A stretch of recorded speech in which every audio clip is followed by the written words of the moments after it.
जोगिया के बेसा धैले शिवा गुरु आइले रे जान। जोगिया के बेसा धैले शिवा गुरु आइले रे जान शिवा गुरु आइले रे जान। बैठी गईले शिष्या के दुअरिया रे जान बैठी गईले शिष्या के दुअरिया रे जान।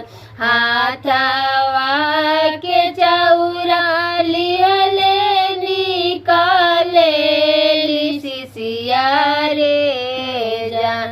हाथवा के चौरा लिहले निकाले शिष्या रे जान निकाले शिष्या रे जान। ले जोगी हमरा हाथे भिक्षवा रे जान ले जोगी हमरा हाथे भिक्षवा रे जान।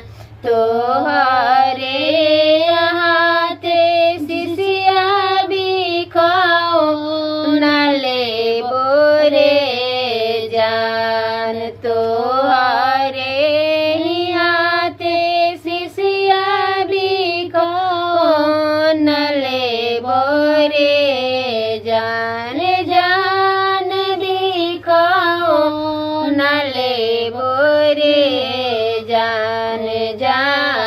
पहले खोला रुद्राक्ष हाथे कंगनवा रे जान।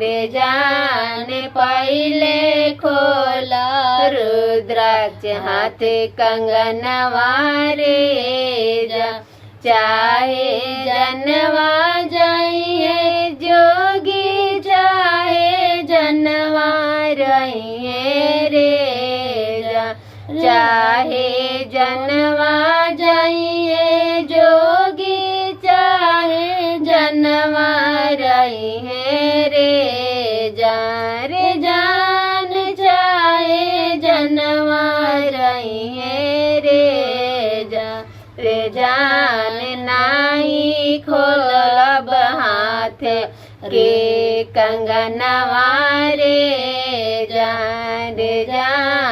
नाई खोलब रुद्राक्ष हाथे कंगनवा रे तानवा के सुंदर शिष्या मानवा के निर्मल रे जान।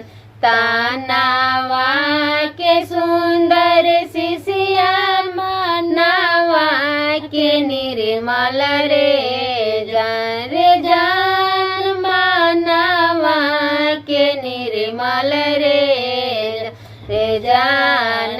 हम लिहानी तोहार परीक्षवा रे जान। हम लिहानी तोहरी परीक्षवा रे जान। हम हूँ तहाई शिष्या शिवा गुरु पहुनवा रे जान। हम हूँ तहाई शिष्या शिवा गुरु पहुनवा रे जान शिवा गुरु पहुनवा रे जान। तीना सूत्र करिय पालनवा रे जान। तीना सूत्र करिय पालनवा रे पहिले में दया मंगिया दूसरा में चर्चा रे जान।